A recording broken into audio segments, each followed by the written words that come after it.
Next up in this video, will it hold? Will it explode? And does it bounce?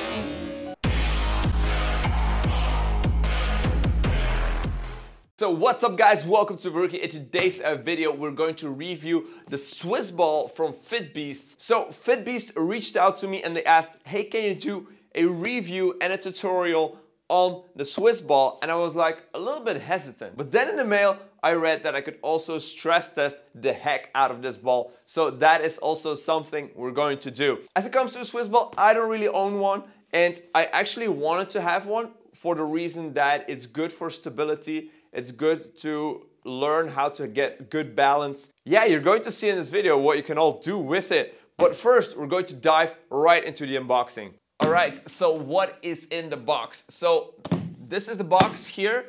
What we get is Swiss ball, a picture of the ball, and then the Fitbeast logo. So nothing special for the box itself. Open her up, boom. We get a little booklet in here, an instruction manual, if you will. Unfortunately, nobody's gonna read this, so I think you better stick to this video in order to know what to do when you get this product. They have a 65 and a 75 centimeter Swiss ball, and they have it in black, purple, and turquoise. So yeah, I got the 65 one in black, and yeah. For the instructions, I will guide you through whatever is in this booklet so you don't have to read it for yourself. That's pretty awesome. What we get here is a pump, and then you have two balls. So one is a smaller ball, and I already have another sample here. They have a smaller ball and they have a bigger ball that comes in the same package. The smaller ball is good to do some push-ups, to do some mobilities, to throw at people. And the big ball is mainly good for sitting and other stuff. But we're going to dive into that a little bit later on. This is the little ball. You have to blow it up with a straw. And then you have to stick in one of these things here. Pretty straightforward. And that's basically how you do this. Then you have the bigger ball. So the bigger ball comes with two pins that you also use to prevent air from getting out. It comes with a little thingy to get the pins back out. And then you also get a tape measure. Let's start by blowing this puppy up. So let's dive first into the little ball here. So the small ball is pretty straightforward. You just open her up. You find a little hole here. You take the straw that came with it. You put it in there and you blow it.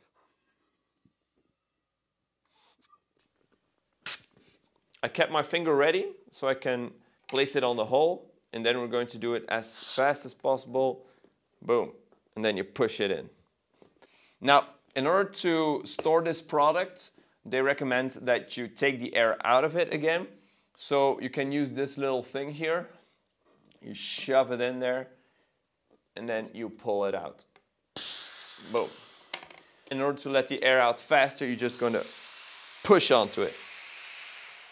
Like so. And then you can store this one just like that. So it's recommended that you keep this ball at room temperature for about 2 hours when you get it. This is really more for colder areas because if it's cold, the elasticity of the ball won't be as good. So if you're going to pump it up, you might crack it or you might rip it apart. So that's why if it sits around room temperature, 20 degrees Celsius, this will get a lot of elasticity back, and it's going to be great if you want to blow it up. Now the manual said you first have to blow it up to 80%, and when I read that I was like, how the hell do you know that you're at 80%? Well, this very nifty that they have here a tape measure. Boom, like so. And here it says 65, and here it says 80%.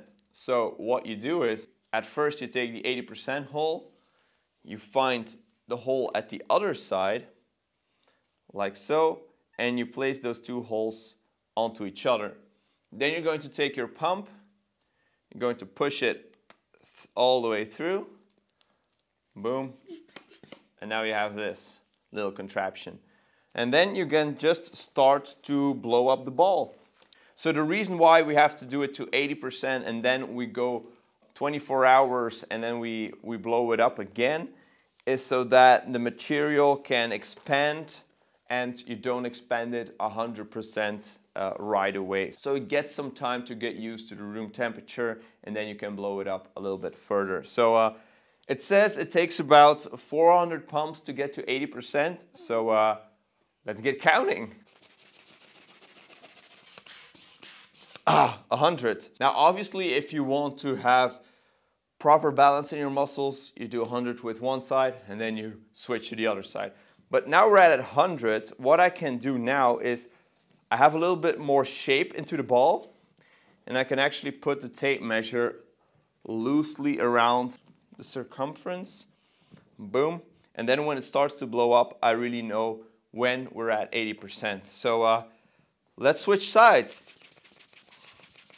So one of the recommended workouts that you can do with this ball is just inflate it and deflate it 1,000 times and you're gonna get a huge pump in your bicep. The thing with this pump is if you pull it open, it pushes air out, and if you close it, it pushes air out again. So I think one pump is like one and the second pump is like this. So I think we're already at 400 right now, and then we're going to have to wait 24 hours and then blow it up completely. We're going to pull the pump out with the ribbon and then we're going to push in the pin.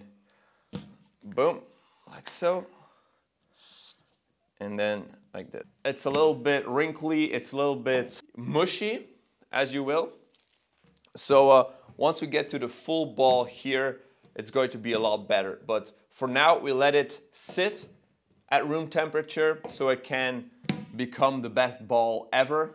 Now, of course, in order to get longevity out of these balls, what you need to do is you need to keep it away from sharp objects, which can be a little bit tricky in a home gym setting because there's a lot of metal here and a lot of pointy things. I also have equipment that's made out of wood. So I already had it that this ball just flew onto a piece of wood, a hook or anything, and nothing popped the ball. So that was pretty awesome. For me, it's very dangerous to have something around like this because I like to throw with stuff. And whenever there are other people here, they get these balls thrown at their face. So that's a caution that you need to make, especially if you enter this home gym. Let's stress test the heck out of this ball, and then we're going to dive right into what we can do with it. So yeah, stick around. Okay, so this ball has a bearing capacity of 1,000 kilos, and obviously we want to test this as best as possible. And in the mail, Fitbeast suggested to try to use a couple of friends and sit on the ball, but I don't see any friends. So what we're going to do is we're going to make a contraption for this ball. We're going to put a barbell on there and we're going to try and load it as much as possible and see how well it performs. So let's go.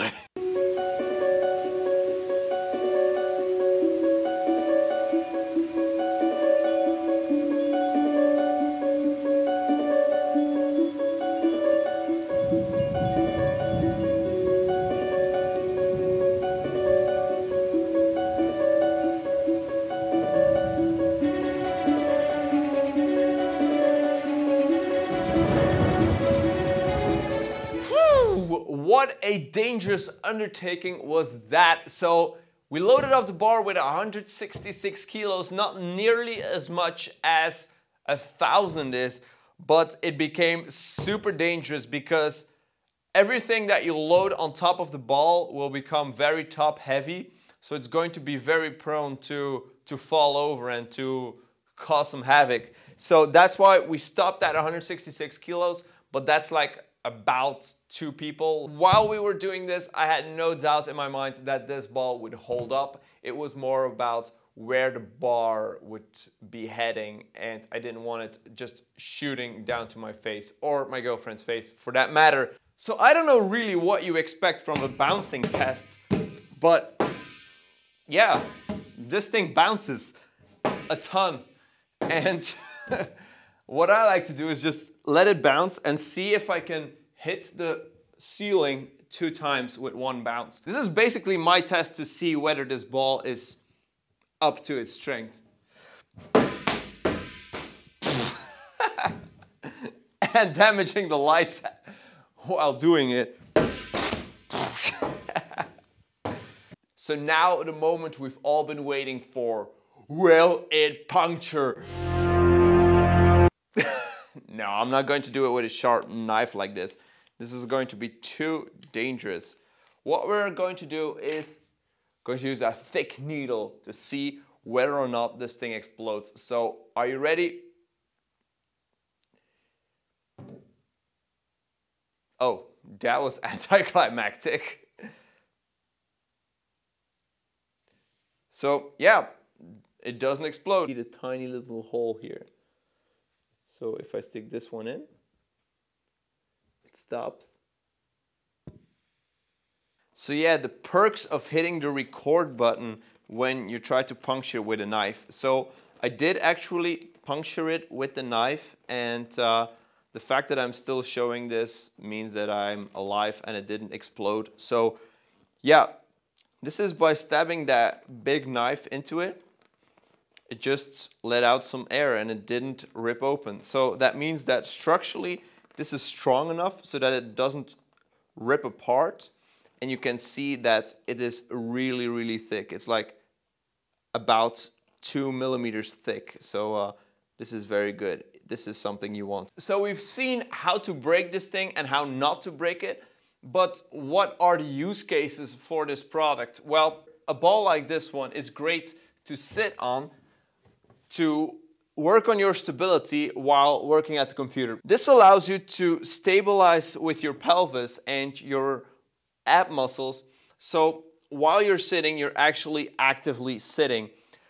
Do I recommend this to sit for 8 hours straight? Not really, because it's going to be too fatiguing and you're going to slouch like crazy. So the goal here is to sit on this for 10 to 30 minutes and just switch between a regular chair or a standing desk and this one.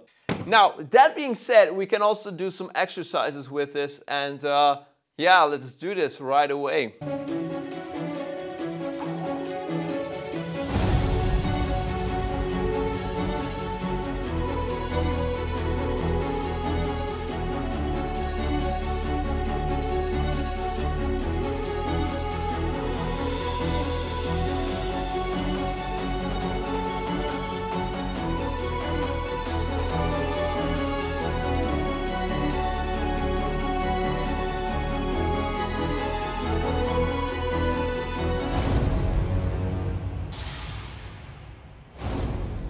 So there you have it, guys. Approved for the puncture test, approved for the weight bearing test, and approved for the bouncing test. What more do you need? If you're in the market for a Swiss ball, I can't recommend this Fitbeast ball enough because it's so awesome. And also, I didn't compare it with anything else. So that information aside, thank you so much to Fitbeast for hooking me up. I really had a ton of fun making this video, stress testing this ball and doing all kinds of crazy stuff with it.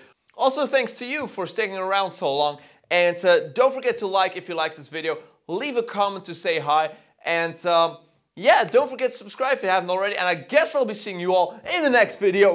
Bye!